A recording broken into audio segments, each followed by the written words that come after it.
तो मैंने किसी को पूछा, यार ये तो ठीक है आंकड़े वांकड़े, तो मुझे ये बताओ कि ईवीएम जिंदा है कि मर गया। और मुझे तो लगता था कि शायद इस बार वो ईवीएम की अर्थी का जुलूस निकालेंगे। ईवीएम ने उनको चुप कर दिया। ये ताकत है भारत के लोकतंत्र की। दुनिया ये मानती है और मानेगी कि ये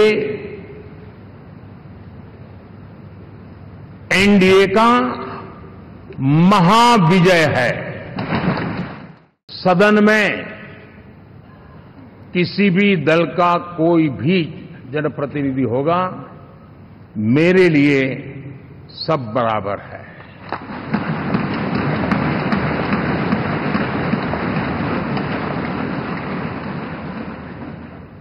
जब मैं सबका प्रयास की बात करता हूं तो मैं सदन में भी, चाहे वो लोकसभा हो या राज्यसभा हो, हमारे लिए सब बराबर है। और यही एक भाव है जिसके कारण 30 साल से एनडीए अलायंस मजबूती के साथ आगे बढ़ा है। अपना पराया कुछ नहीं है। सबको गले लगाने में हमें कभी कोई कमी नहीं रखी है। उसी का परिणाम है कि जनता का विश्वास भी जीत पाते हैं। साथियों, हमने 2024 में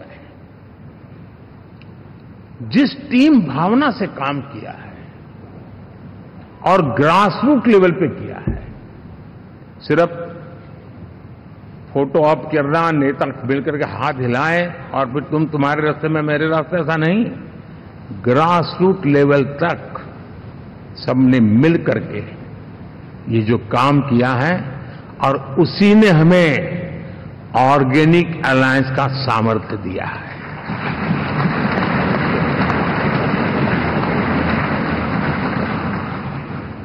एक दूसरे का सहयोग किया है।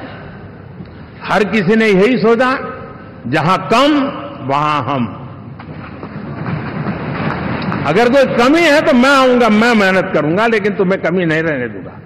जहां कम वहां हम, ये हर कार्यकर्ता ने जी करके दिखाया है, और तभी तो जीत आती है। साथियों, कभी कभी मैं कह सकता हूं कि हमारा 10 साल का अनुभव है। भारत के हर क्षेत्र का और भारत के हर नागरिक का जो एस्पिरेशंस हैं, रीजनल एस्पिरेशंस हैं, वे और नेशनल एस्पिरेशंस, इसका एक अटूट नाता होना चाहिए। इसके बीच में हवा तक गुजर न सके, इतना जुड़ाव होना चाहिए, तब देश आगे बढ़ता है। साथियों, हम लोग जब 4 जून के नतीजे चल रहे थे, मैं तो अपने काम में कुछ व्यस्त था। बाद में फोन आना शुरू हो गए, तो मैंने किसी को पूछा, यार ये तो ठीक है आंकड़े वांकड़े, तो मुझे ये बताओ कि ईवीएम जिंदा है कि मर गया।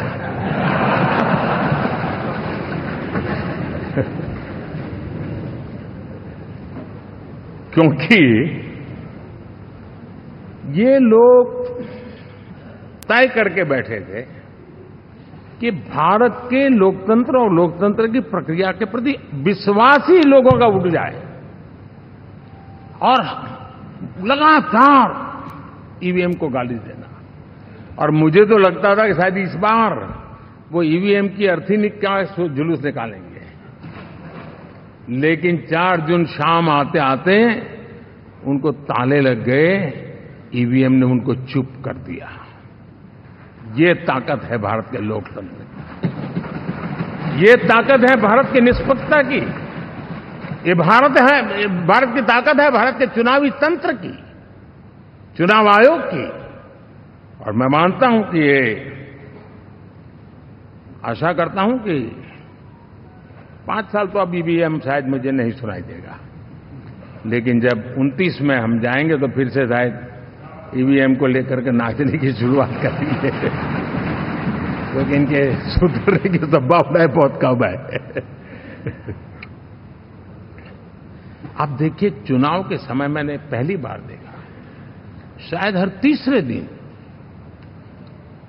इलेक्शन कमीशन के काम में रुकावट आए, इसके लिए सुप्रीम कोर्ट के दरवाजे खटखटाए गए, भांति भांति की एप्लीकेशन, और एक ही टोली थी। और लोकतंत्र के प्रति जिनका भरोभार अविश्वास है, ऐसे लोग सुप्रीम कोर्ट का उपयोग करते हुए कैसे रुकावट डाले, इसका निरंतर प्रयास करते रहे। और चुनाव आयोग की ताकत का एक बड़ा हिस्सा अदालतों में, इस पीक अवर्स में, चुनाव के पीक अवर्स में, यानी कितनी निराशा लेकर के ये लोग मैदान में आए थे कि उन्होंने पूरा हमला उसी इंस्टीट्यूट पे लगा दो ताकि चुनाव के कोई भी परिणाम आए, हम दुनिया के सामने भारत को भी बदनाम कर लें। ये षड्यंत्र का हिस्सा था दोस्तों, और कभी भी देश उनको माफ नहीं करेगा। मैं मानता हूं कि 2024 के लोकसभा के चुनाव के जो नतीजे हैं, हर पैरामीटर से देखेंगे, दुनिया ये मानती है और मानेगी कि ये एनडीए का महाविजय है।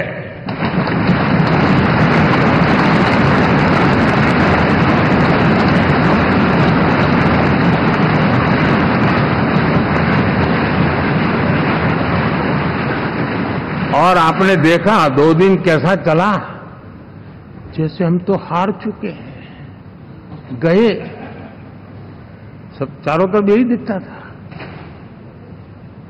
क्योंकि उनको अपने कार्यकर्ताओं का मोरल हाई करने के लिए ऐसे काल्पनिक परेड ये करने पड़ रहे हैं। और साथियों, गठबंधन के इतिहास में अगर आंकड़ों के हिसाब से देखें तो ये सबसे मजबूत गठबंधन की सरकार है।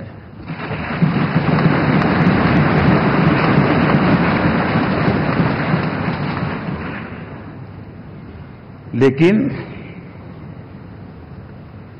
कोशिश ये की गई कि इस विजय को स्वीकार न करना, उसको पराजय के छाया में डुबो के रखना, लेकिन उसकी ऐसी चीजों की बाल मृत्यु हो जाती है, और हो भी गई। Subscribe to One India channel and never miss an update.